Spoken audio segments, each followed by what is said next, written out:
빚어낸 참사라는 제목이죠.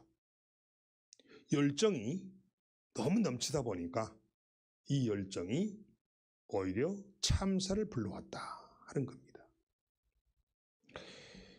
아마 여기에는 분명히 하나님이 우리에게 주시는 메시지가 분명히 있을 겁니다. 여러분 열정 좋잖아요. 열심 열정 얼마나 좋습니까? 그런데 우리가 과유불급이라는 말이 있듯이 열정도 지나치면 그것이 우리에게 덕이 되지 못한다 하는 그런 말씀인 것 같습니다. 어느 기관에서 한국교회 성도들의 의식 구조를 분석한 보고서를 우리가 보면은 교회에서 위로하는 설교에는 성도들의 90%가 은혜를 받는다고 합니다. 이건 통계예요. 축복하는 설교, 그 설교인은 성도들의 70%가 은혜를 받는다고 합니다. 높죠?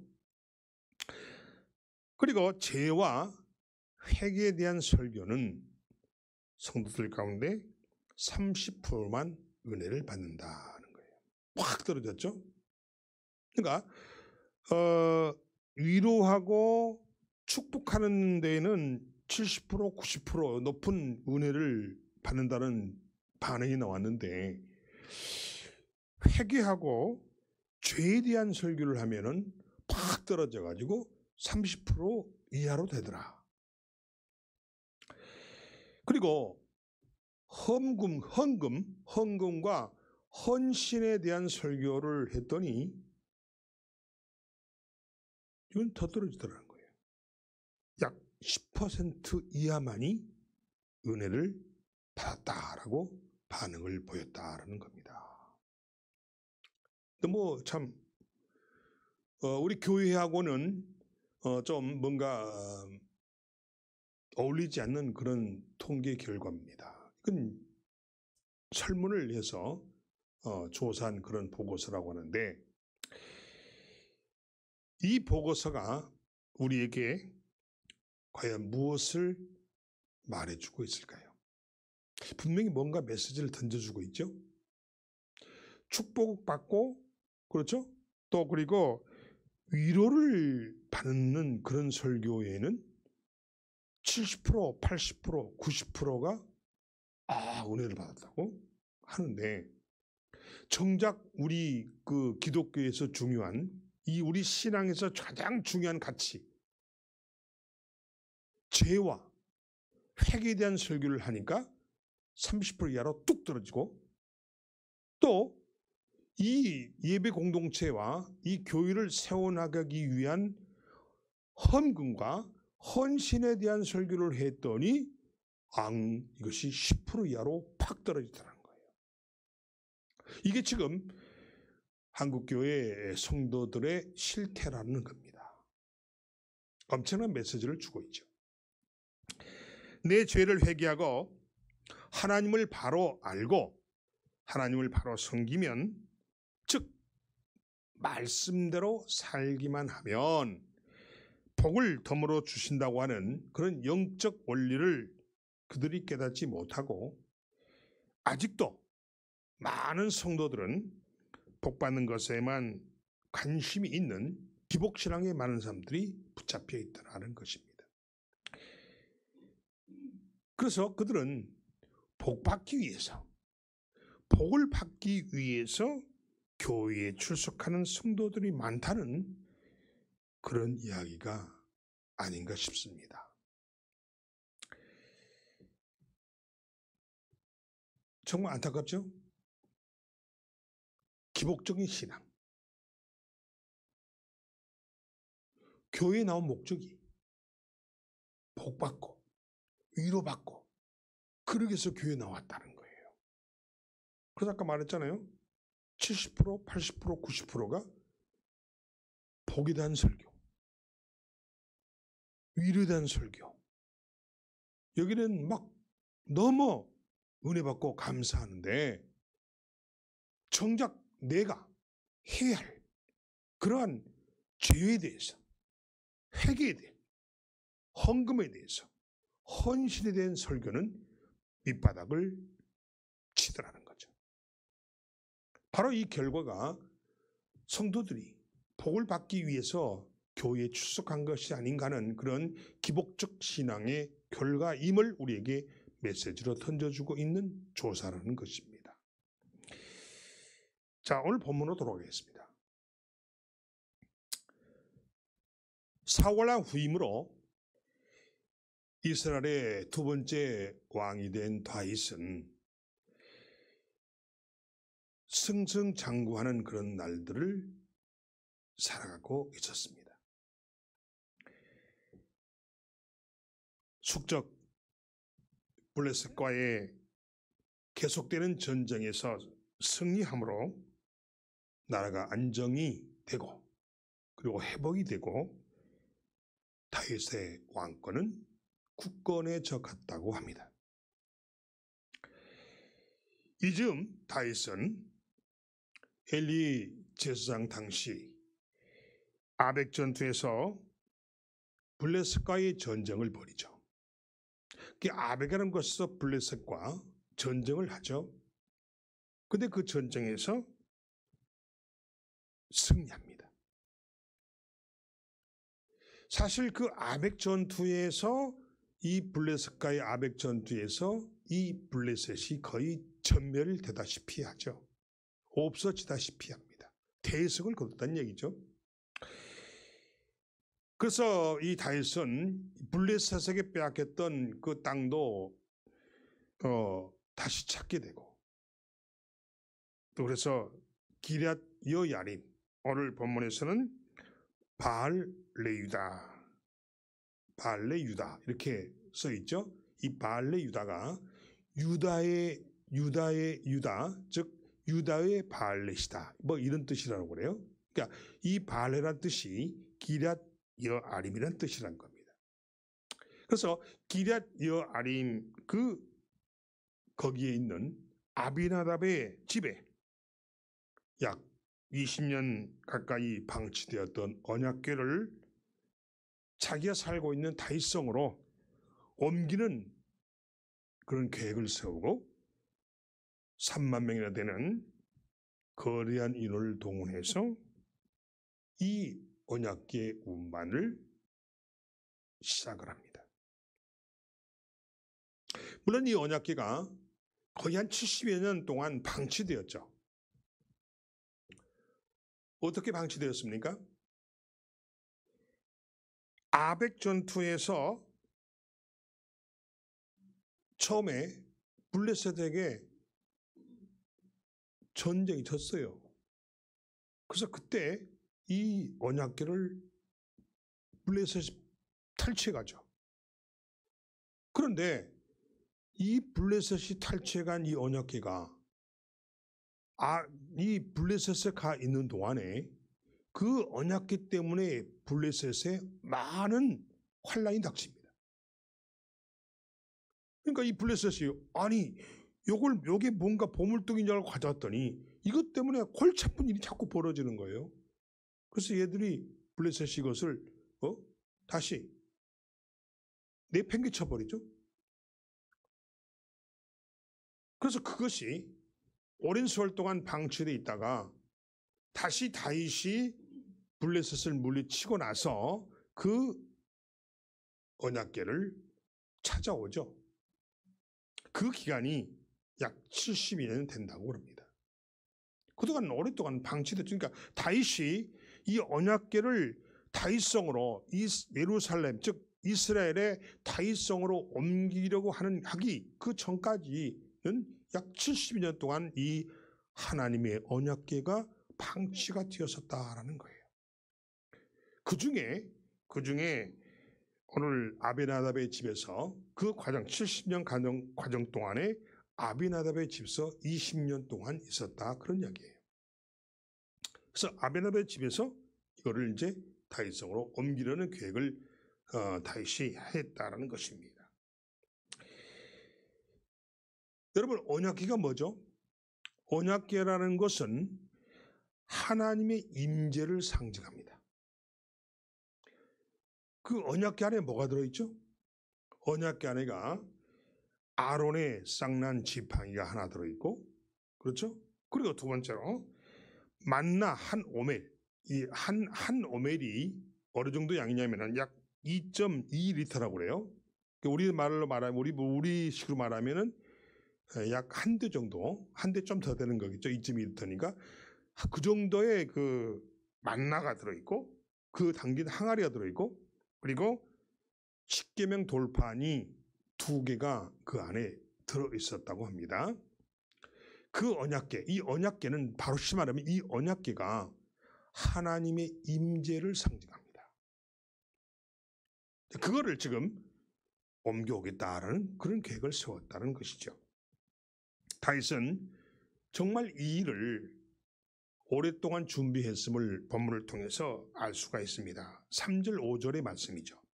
그들이 하나님의 궤를 새 수레에 싣고, 그리고 쭉 그다음에 잣나무로 만든 여러 가지 악기와 수금과 비포와 소고와 앙금과 재금으로 여호와 앞에 연주하였더라. 그러니까 많은 준비를 한 거예요. 그걸 옮기기 위해서.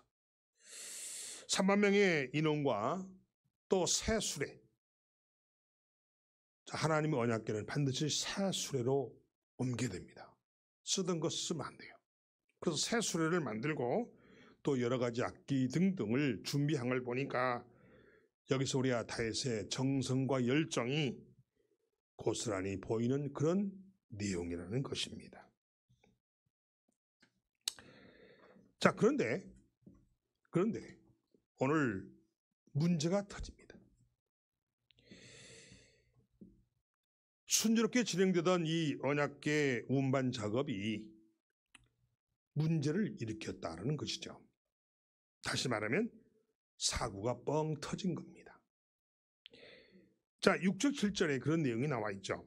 나곤의 타작마당에 들어서던 소들이 뛰므로 웃사가 손을 들어 하나님의 궤를 붙들었더니 진노하사 그를 그곳에서 치시니 그가 거기 하나님의 궤 곁에서 죽으니라. 이거 엄청난 거예요. 엄청난 겁니다. 하나님의 궤를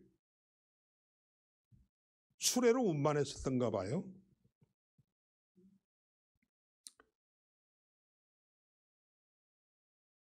그런데 그 수레에 실었던 그 언약궤가 떨어지려고 하니까 그 운반 책임을 맡았던 웃사가 땅에 떨어지지 않도록 하려고 이렇게 손으로 잡았겠죠? 그런데 그것이 원인이 돼가지고 그 웃사가 그 자리에서 하나님이 치니까 그 자리에서 죽었다라는 거예요.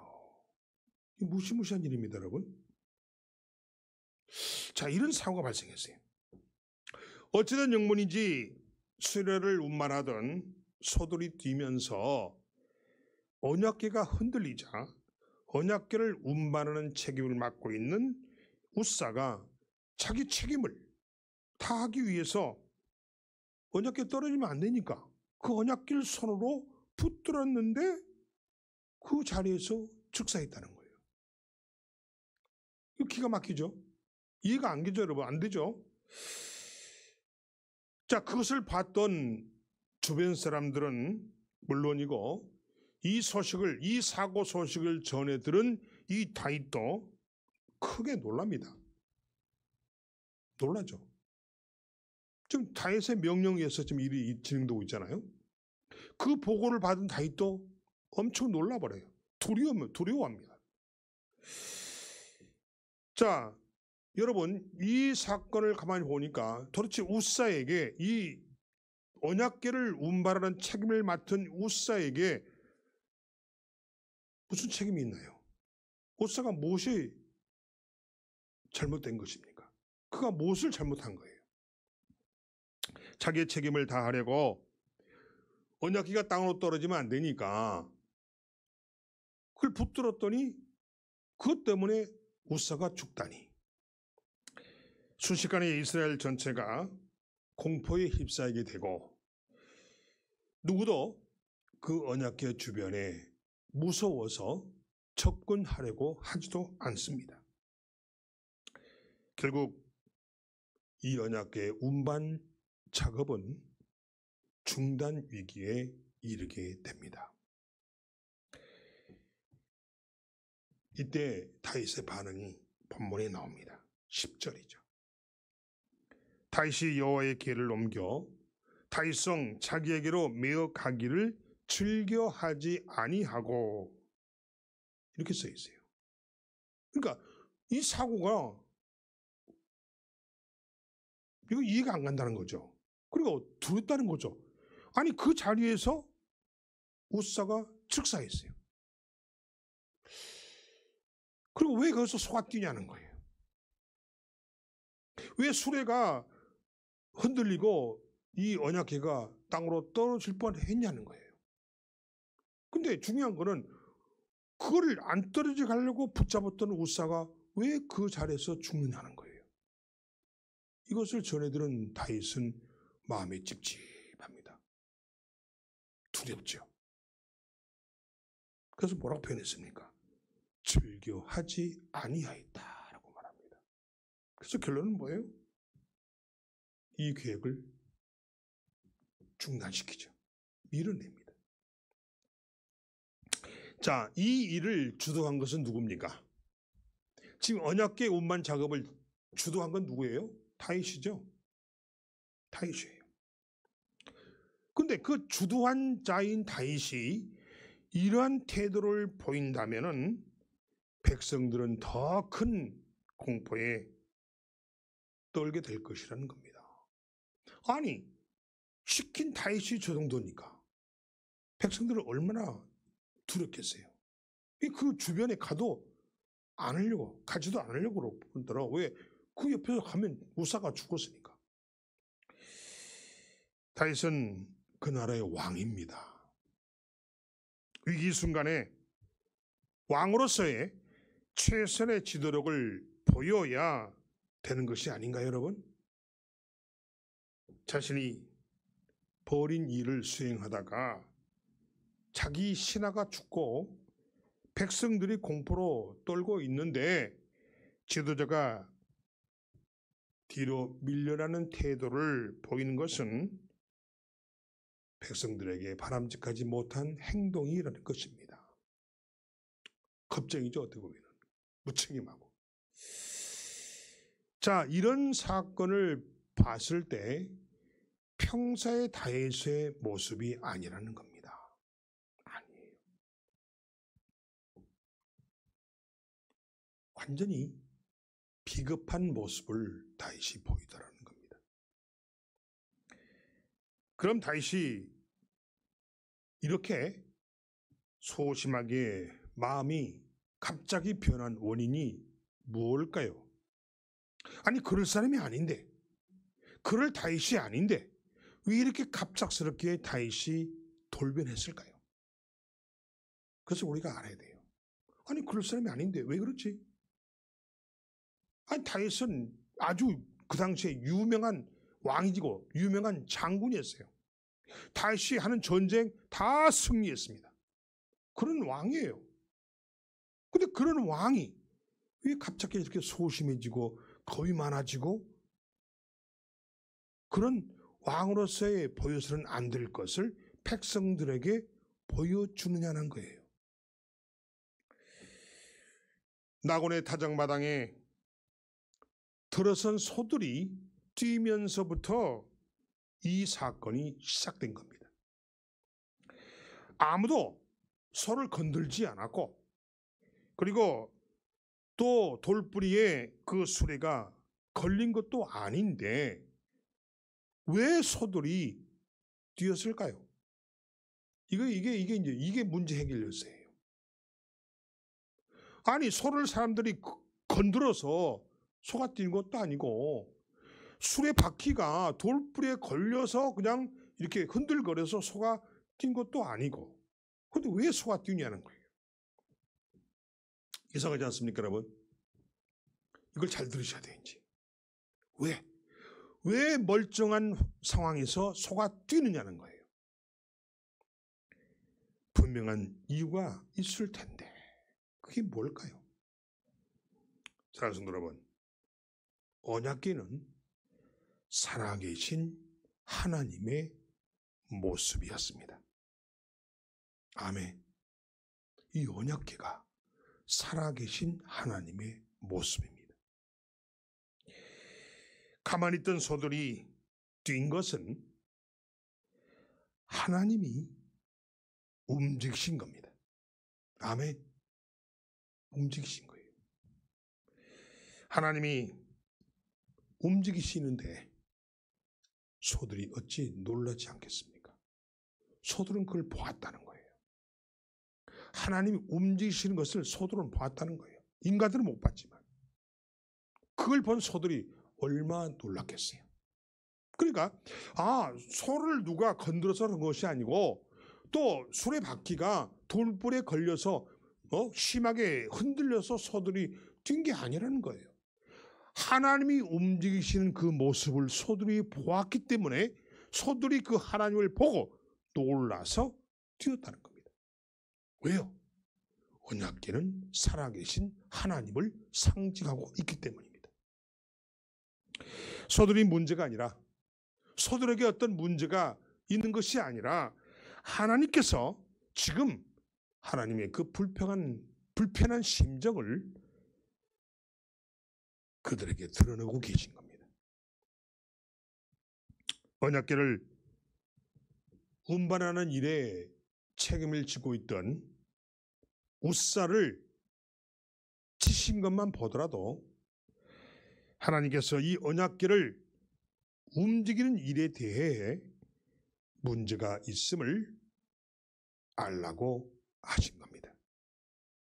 또 이 문제를 알라고 또 알고 계신 겁니다. 하나님께서는 다윗이 하나님의 언약궤를 옮기는데 자기의 방법대로 언약궤를 움직임으로 하나님께서 세우신 법과 질서를 깨뜨리고 있음을 알기를 원하셨다는 겁니다. 다시 말하면 다윗의 그 하나님에 대한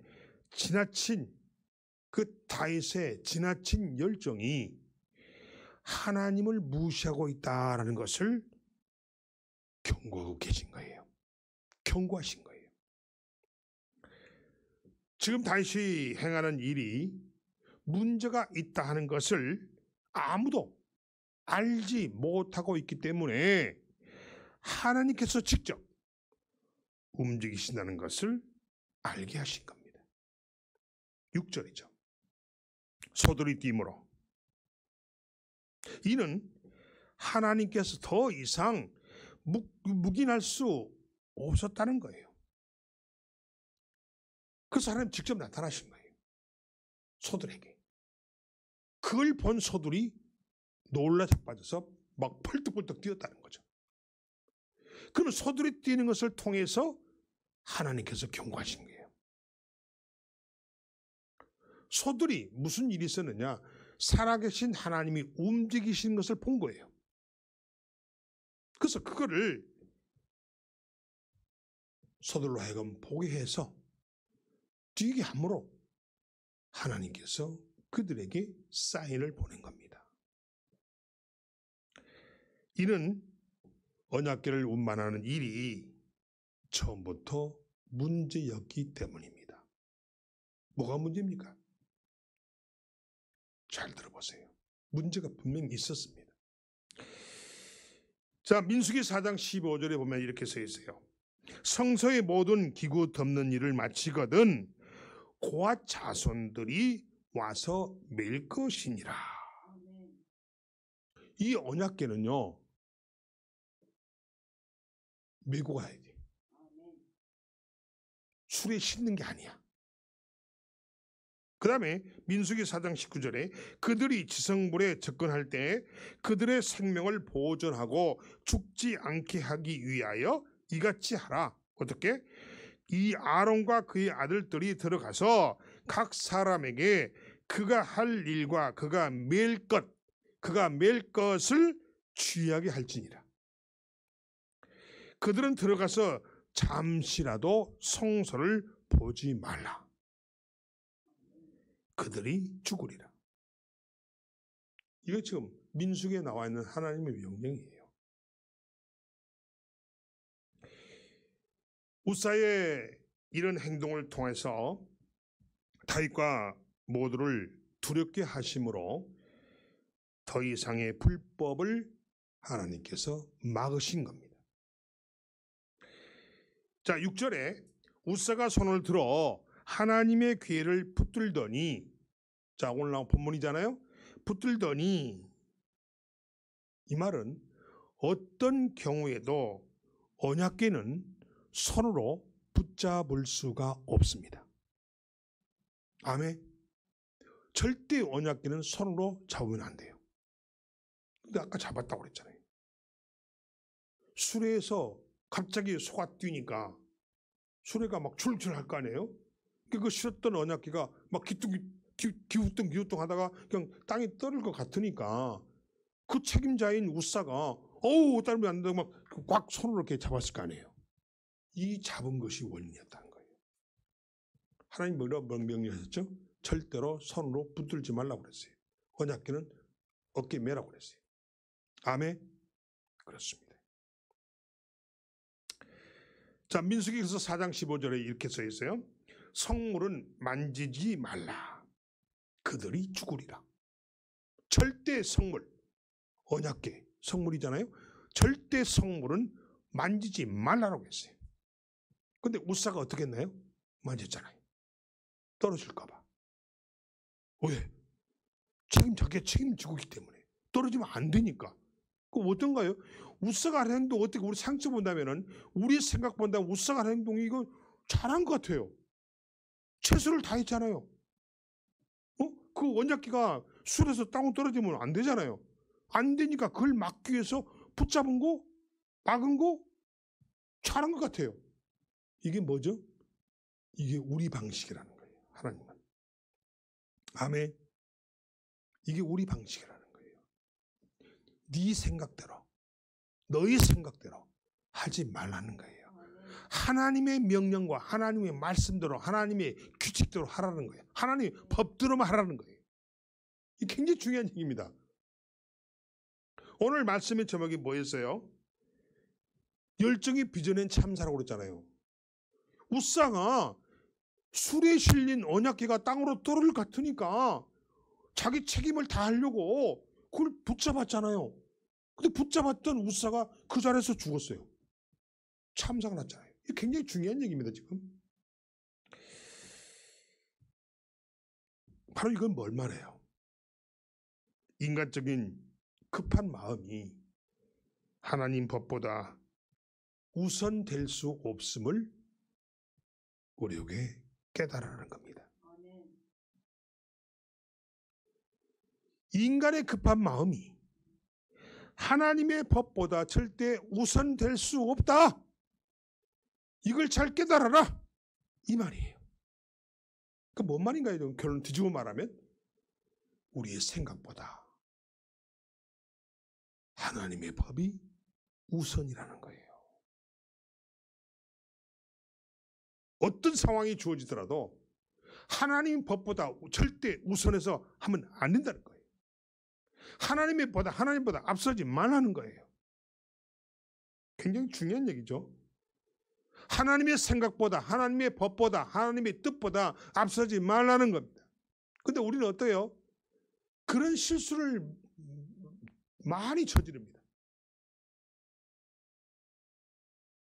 여기 서 있는 하나님의 말씀을 대언하는 이 김경찬 목사도 그런 실수를 많이 저질렀습니다.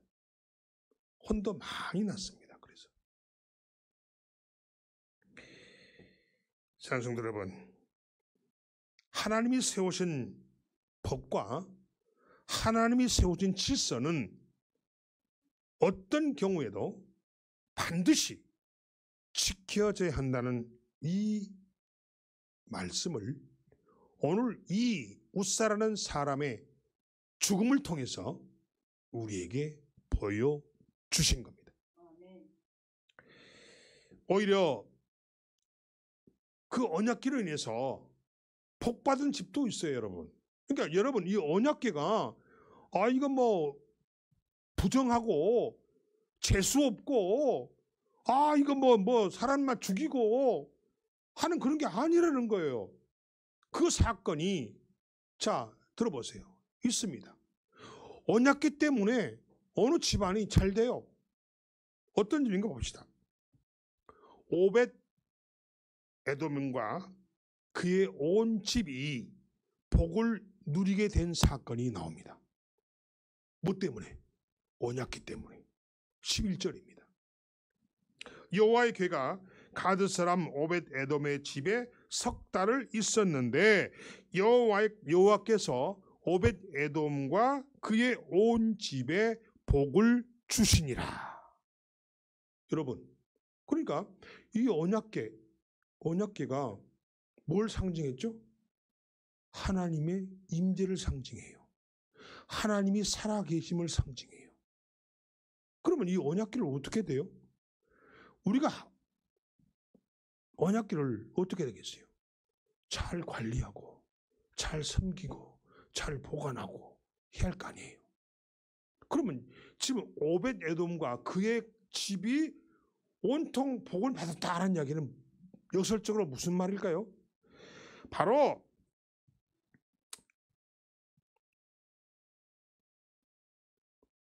오벳 에돔과 그 온 집안이 하나님을 제대로 섬기고 하나님을 제대로 모셨다는 것을 온 천하에 알게 하신 겁니다.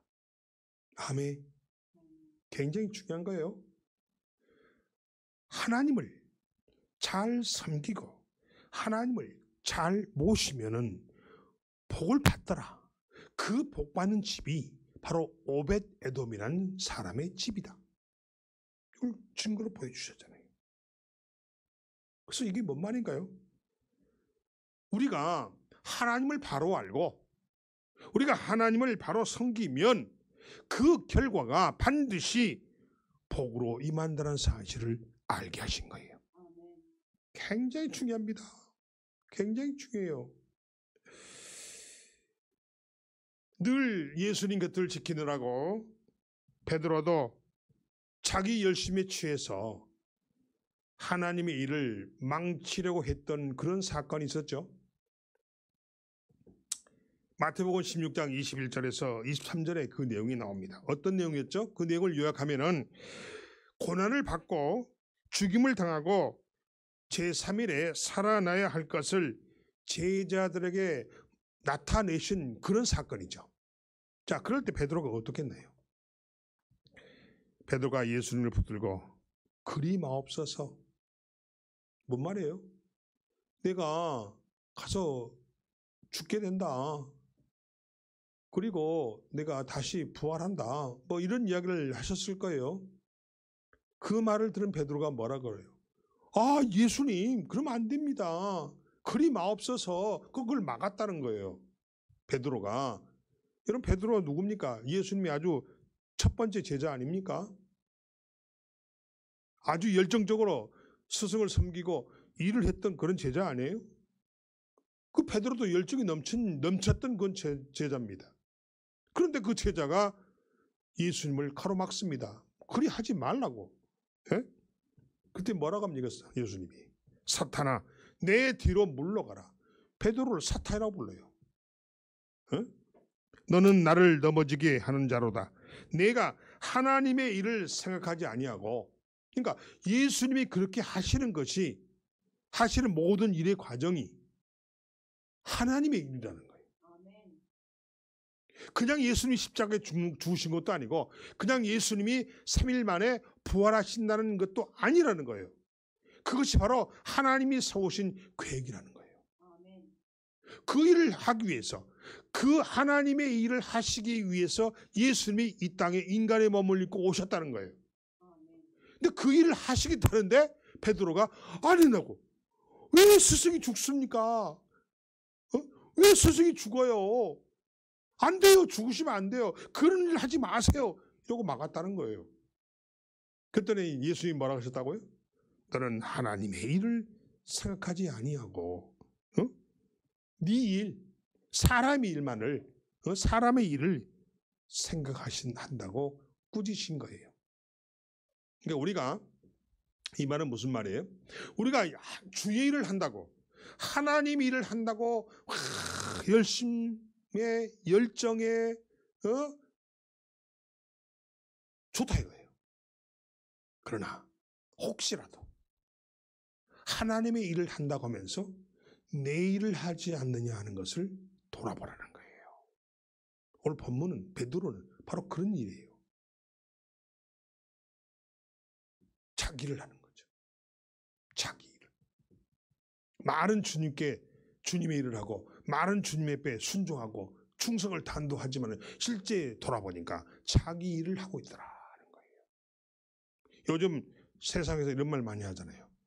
자기 정치한다고. 그런 사람들 꼭 문제를 일으키잖아요. 마찬가지라는 거예요. 자기 신앙. 교회에서 문제 일으킵니다. 자기 믿음. 꼭 문제를 일으킵니다. 자기 정치. 꼭 나라를 어렵게 합니다. 굉장히 중요한 거예요. 그러니까 자기를 버리라는 거예요. 아멘. 굉장히 중요한 얘기죠. 오늘 베드로도 마찬가지예요. 베드로는 예수를 이해하는 것 같지만은 알고 보니까 다 자기 생각이야. 네? 그래서 예수님이 딱 꼭 집어서 말하잖아요. 너는 하나님의 일을 생각하지 아니하고 사람의 일을 너는 생각한 놈이다. 이렇게 말하잖아요. 그러니까 그러면서 이 사탄아 물러가라고 그러잖아요. 사랑하는 성도 여러분, 오늘을 사는 우리에게도 오늘 본문에 나와 있는 다윗과 같은 지나친 의욕과 열정을 가진 사람들이 우리 주변에 있을 수 있습니다. 그래서 하나님을 무시하고 목사를 무시하는 사람들이 있다라는 것입니다. 지나친 열정도 문제가 되지만 자기 마음대로 봉사하고 자기 마음대로 헌신하고 자기 마음대로 사람들을 간섭하고 정죄하는 사람들이 우리 주변에 있다라는 것입니다. 자기 정치, 자기 헌신, 자기 봉사, 자기 판단, 자기 정죄. 이게 굉장히 중요하다는 얘기죠. 이것이 문제라는 거예요, 지금. 또한 주의를 하면서 내가 주님을 위하여 열심히 일하는데 왜 이런 일이 일어나는 것일까? 이렇게 고민에 빠졌던 경험들이 아마 있을 것입니다. 나름대로 열심과 헌신을 다하고 있는데 왜 나와 내 주변에는 일어나서는 안 될 일들이 일어나고 있을까? 많이 경험하죠? 따라서 그런 일을 보면은 그냥 두려움도 생기고 의욕도 없어지고 남 보기에 민망스러운 경우도 있다라는 것입니다. 그래서 우리는 어떻게 합니까? 손해를 보죠. 손해를 보기도 하고 사람을 잃기도 하고 그리고 좋은 소리도 못 듣고 바보가 된 기분이 들 때가 있다라는 것입니다. 하지만 분명히 여기에는 원인이 있다라는 것입니다. 이유가 있다라는 거예요. 사랑하는 성도 여러분, 혹시 오늘 본문에서 말한 것처럼 하나님보다 앞서가고 있지는 않습니까? 하나님보다 내 생각이 앞서가지 않습니까? 하나님보다 내 행동이, 방법이, 결정이, 판단이 앞서가고 있지 않습니까? 자존심이 앞서가고 있지 않습니까? 명예가 앞서가고 있지 않습니까? 욕심이 앞서가고 있지 않습니까? 문제라는 거예요. 문제라는 거예요. 오늘 본문이 지적하는 겁니다. 우리의 문제를 지적하는 거예요. 톡 집어서. 나의 열정과 열심을 앞서고 가면서 하나님이 원하시는 것은 무시하거나 하나님이 원하시는 것에 관심을 갖지 않는, 오직 내 중심의 신앙은 아닌지 믿음의 눈으로 자신을 돌아보시기를 원하십니다. 아멘. 내가 이해가 돼야 돼. 내가 상식적으로 이해가 돼야 돼. 내가 하고 싶어야 하고, 그리고 내가 원하는 방향이어야 하는 그런 방식의 신앙생활은 열심을 다하여 열정을 다해서 주님 일을 할지라도 늘 문제가 떠나지 않는다는 사실을 명심하라고 하십니다. 굉장히 중요한 얘기죠. 교회에서 무슨 일을 해요? 근데 상식적으로 내가 도저히 나는 이해가 안 돼. 내가 이해가 되게끔 해. 이렇게 안 된다는 거예요. 안 된다는 거예요. 내가 이해가 안 되면 그거는 그 일은 잘못된 거야. 그리고 내가 하고 싶어야 하고, 그리고 내가 원하는 방향이어야 그 프로젝트가 그 일이 옳다고 이렇게 하는 자들이 교회 안에 있다라는 것을 지금 꼬집어 말하는 거예요. 아멘? 굉장히 중요하죠? 그런 자들은 아무리 그들이 열정을 가지고 열심히 일을 할지라도 반드시 거기에는 문제가 생긴다는 거예요. 그 문제는 여러 가지가 있겠죠? 하나님께서 원하시는 방법을 따르는 것이, 그것이 바로 뭐냐? 바로 믿음이고, 바로 그것이 복을 누리는 비결입니다.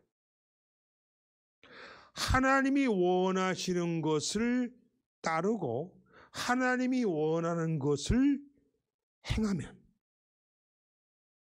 행하는 것이, 그것이 바로 믿음이고, 그것이 바로 신앙이고, 그것이 바로 복받는 비결이라는 거예요. 굉장히 중요하죠. 제가 아까 좀 전에 설교 전반부에서 그 말씀 드렸잖아요. 믿음이 뭐냐? 믿음이라는 것은 하나님의 약속과 말씀을 순종하고 말씀대로 행하는 거예요. 아멘? 이게 믿음이고 이게 신앙이에요. 근데 이게 믿음이고 이게 신앙인데 그렇게 했더니 그게 복받는 비결이더라. 놀라운 이야기예요. 오늘 여러분 이걸 하나 건지세요. 뭘 건져야 돼요? 믿음이 뭐냐? 믿음은 하나님이 원하시는 것을 행하는 것이다. 아멘? 믿음이란 것은 하나님이 원하시는 것을 따르고 순종하고 하나님이 원하는 것을 이루는 거예요. 이루는 거야. 하나님이 원하시는 대로 행하는 거예요. 이것이 믿음이고 이것이 신앙이고 이것이 바로 나의 모든 문제를 해결하는 열쇠다. 아멘. 여러분 입으로 믿습니다 해봐야 믿는 겁니까? 아니에요. 예? 믿음 그러니까 믿음이 막 정작 믿음에 대한 정확한 정의를 모르잖아요. 뜻을. 믿음은 내가 믿습니다 한다고 믿음이 생긴 게 아니에요.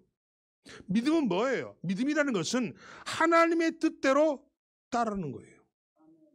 믿음이라는 건 하나님의 뜻대로 행하는 거예요. 아멘? 그것이 믿음이고 그것이 신앙이고 그렇게 했더니 결과가 뭐냐? 우리가 말했잖아요. 결과가 있는 신앙생활을 하라고 그랬잖아요. 결과가 맺어지는 결과가 있는 믿음 생활을 해라. 그럼 그 결과는 뭐예요? 복이 오더라는 게 복이.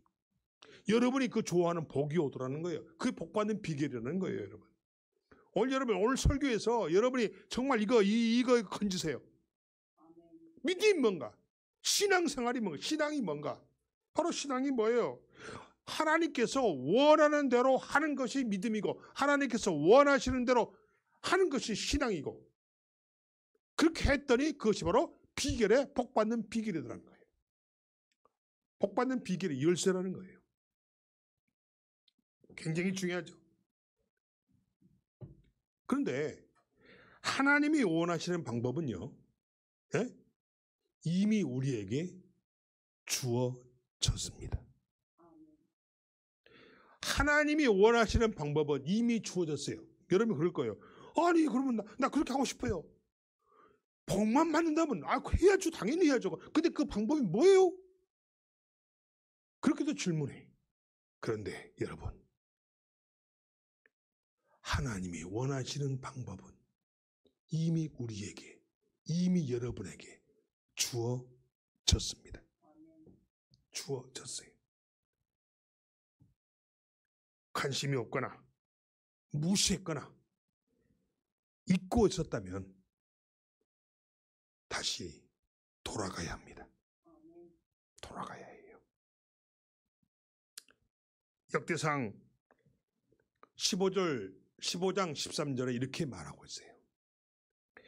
전에는 너희가 매지 아니하였으므로 우리 하나님 여호와께서 우리를 찢으셨으니 이는 우리가 규례대로 그에게 구하지 아니하였음이라.